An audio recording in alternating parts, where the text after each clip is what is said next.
হরে কৃষ্ণ। কামদা একাদশীর ব্রত আগামী কোথাও 8 তারিখ, কোথাও 9 তারিখ রয়েছে। যেহেতু এটা পক্ষবর্ধনী মহাদ্বাদশী রয়েছে, এই জন্য কোথাও 9 তারিখ রয়েছে। যে সমস্ত জায়গায় 8 তারিখে একাদশী ব্রত পালন করবেন, বিশেষ করে ভারতের দিল্লি, বৃন্দাবন, মুম্বাই, পুনে, মহারাষ্ট্র, চেন্নাই, তামিলনাড়ু, হিমাচল প্রদেশ, পাঞ্জাব, হরিয়ানা, রাজস্থান, গুজরাট, মধ্যপ্রদেশ, হায়দ্রাবাদ, তেলেঙ্গানা, গোয়া, ব্যাঙ্গালোর, কর্ণাটক, কেরালা, জম্মু কাশ্মীর, শ্রীলঙ্কা, মালদ্বীপ, পাকিস্তান, ফিলিপাইন, তাইওয়ান, জাপান, দক্ষিণ কোরিয়া, চীন, অস্ট্রেলিয়া, নিউজিল্যান্ড, দুবাই, আরব আমিরাত, কাতার, কুয়েত, বাহরাইন, সৌদি সহ মধ্যপ্রাচ্যের সকল দেশ, লন্ডন, ফ্রান্স, স্পেন, জার্মানি সহ সমগ্র Europe, America, Canada, Brazil, Peru সহ উত্তর আমেরিকা ও দক্ষিণ আমেরিকার সকল দেশ, আফ্রিকার সকল দেশ 8 তারিখে আপনারা এই একাদশী ব্রত উদযাপন করবেন। আর 9 তারিখ যে সমস্ত জায়গায় করা হবে, অর্থাৎ যেহেতু পক্ষ বর্ধিত হয়েছে, তাই এই জন্য এই একাদশী হচ্ছে মহাদ্বাদশী বলা হচ্ছে। তো এই জন্য যে সমস্ত জায়গায় 9 তারিখে একাদশী ব্রত আপনারা করবেন, বাংলাদেশ, ভারতের Paschimbanga, Agartala, Tripura, Shillong, Meghalaya, Guwahati, Assam, Mizoram, Manipur, Nagaland, Arunachal Pradesh, Sikkim, Bihar, Chhattisgarh, Jharkhand, Bhubaneswar, Orissa, Visakhapatnam, Andhra Pradesh, Uttar Pradesh, Uttarakhand, Andaman, Nicobar, Nepal, Bhutan, Myanmar, Malaysia, Singapore, Indonesia, Brunei, Thailand, Cambodia, Vietnam, Mongolia, Hong Kong, এই সমস্ত জায়গায় 9 তারিখে আপনারা একাদশীর ব্রত উদযাপন করবেন।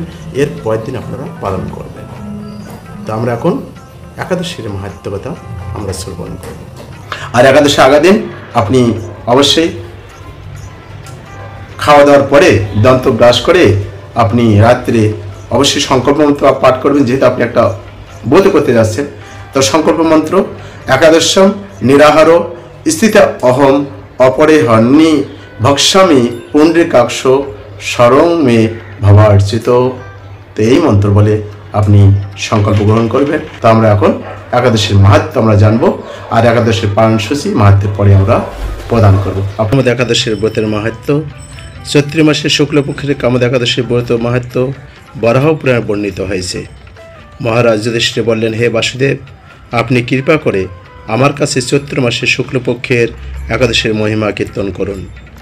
শ্রীকৃষ্ণ বললেন, হে মহারাজ, এই একাদশী ব্রত সম্পর্কে এক বিচিত্র কাহিনী বর্ণনা করছি, আপনি একমনে তা শ্রবণ করুন। পূর্বে মহর্ষি বশিষ্ঠ মহারাজ দিলীপের কৌতূহল নিবারণের জন্য এই ব্রতকথা কীর্তন করেছিলেন। ঋষি বশিষ্ঠ বললেন, হে মহারাজ, চৈত্র মাসের শুক্লপক্ষের একাদশীর নাম কামদা। এই তিথি পাপনাশক ও পুণ্যদায়িনী।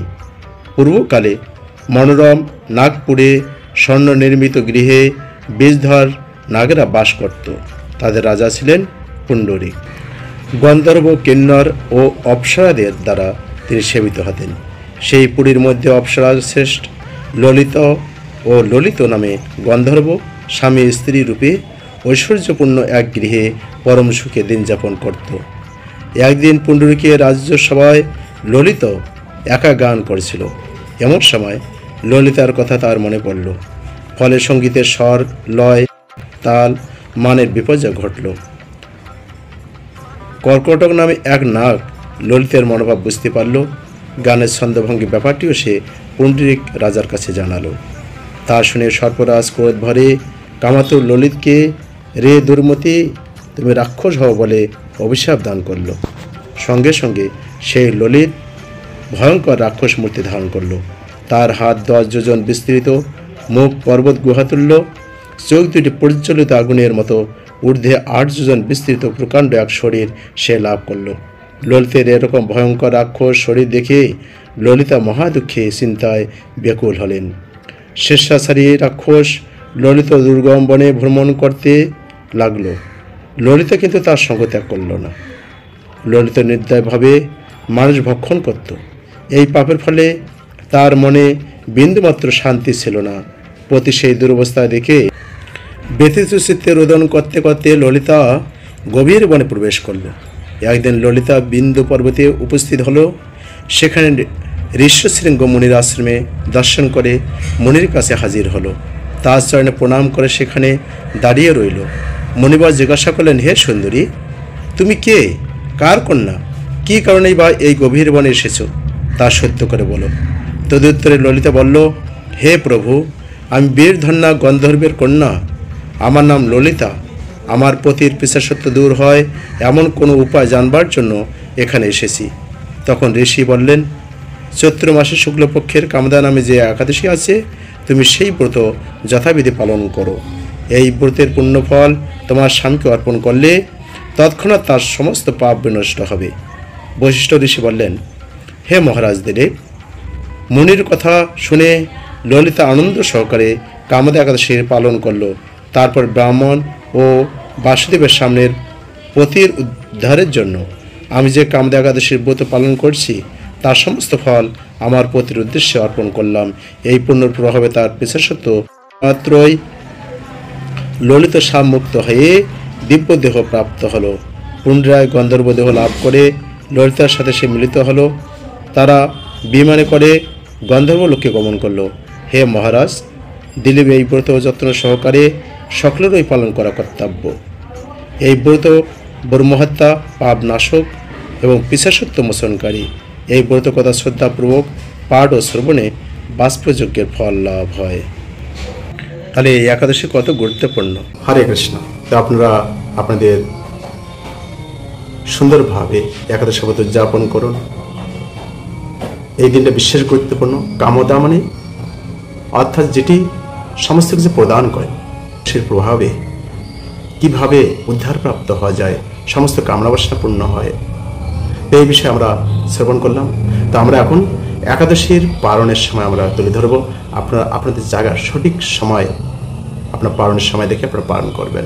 পালন বিশেষ গুরুত্বপূর্ণ মাহাত্ম্য রয়েছে। এই জন্য আসুন আমরা এখন তাহলে একাদশীর পালনের সময়সূচি আমরা প্রদান করি। সমস্ত জায়গায় 8 তারিখে একাদশী রয়েছে। এরপর দিন সকালে আপনারা পালন করবেন।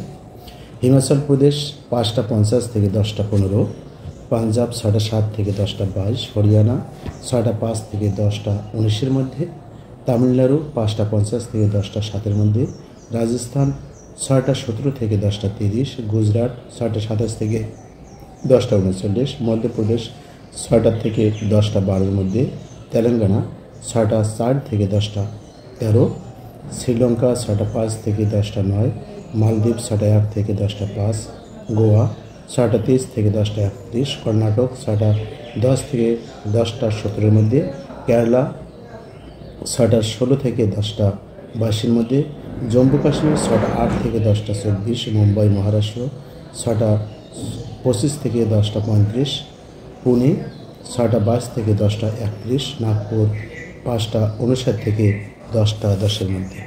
এবং যে সমস্ত জায়গায় 9 তারিখ একাদশী হবে, এরপর দিন আপনারা অর্থাৎ 10 তারিখ সকালে আপনারা পালন করবেন। বাংলাদেশ 5:48 থেকে 9:47 মধ্যে, পশ্চিমবঙ্গ 5:20 9:31, দিল্লি 6:02 থেকে 10:15 মধ্যে, বৃন্দাবন 6:01 থেকে 10:14 মধ্যে, উত্তরপ্রদেশ 5:48 থেকে 10:01 মধ্যে, উড়িষ্যা 5:32 থেকে 9:42 মধ্যে, ঝাড়খণ্ড 5:31 থেকে 9:43, বিহার 5:29 থেকে 9:42 মধ্যে, ছত্তিশগড় 5:47 থেকে 9:58, মেঘালয় 5:04 থেকে 9:17, আসাম 5:04 থেকে 9:17 মধ্যে, ত্রিপুরা 5:08 থেকে 9:20 মধ্যে, মিজোরাম 5:02 থেকে 9:13 মধ্যে, মণিপুর 4:56 থেকে 9:09 মধ্যে, নাগাল্যান্ড 4:53 থেকে 9:06, অরুণাচল প্রদেশ 4:57 থেকে 9:11, বিশাখাপত্তনম অন্ধ্রপ্রদেশ 5:44 থেকে 9:54, আন্দামান নিকোবর 5:10 থেকে 9:17, নেপাল 5:44 থেকে 9:58, ভুটান 5:42 থেকে 9:56, মায়ানমার 5:51 থেকে 10:01, নাগাল্যান্ড 4:53 থেকে 9:06 মধ্যে, সিকিম 5:16 থেকে 9:30, উত্তরাখণ্ড 5:51 থেকে 10:06 মধ্যে। ধন্যবাদ আপনাদের সবাইকে। আপনারা সবাই কৃষ্ণ ভাবনায় থাকুন। নিজেরা একাদশী ব্রত মাধব তিথি আপনারা নিজেরা পালন করুন, অন্যদেরকে উৎসাহিত করুন যাতে সবাই এই একাদশী ব্রত উদযাপন করতে পারে। কেননা একাদশী এমনই গুরুত্বপূর্ণ। পঞ্চশস্যের মধ্যে পাপ থাকে, একটা দানা যদি কেউ খায় কত রকম পাপ খেতে হয় তাকে, তাই না? এই জন্য আপনারা নিজেরা করুন, অন্যদেরকে উৎসাহিত করুন, যে নতুনভাবে সবাই যাতে কৃষ্ণমুখী হতে পারে, কৃষ্ণ ভক্তি যাজন করতে পারে এবং তাদের জীবনকে ত্বরান্বিত করতে পারে। কোনো বিশেষ কোনো প্রশ্ন মধ্যে থাকলে জানাবেন। আর বিশেষ করে অবশ্যই আমাদের গীতা, ভাগবত, চৈতন্য আমাদের ধ্যান করা উচিত। আপনার নিজ এলাকায় এগুলো প্রচার করতে পারেন। কোনো কিছু বিস্তারিত বিষয় জানার জন্য হোয়াটসঅ্যাপ নাম্বার দেওয়া থাকলেও আপনারা ফোন করবেন 74070041 এই নাম্বারে। সবাই ভালো থাকুন। হরে কৃষ্ণ।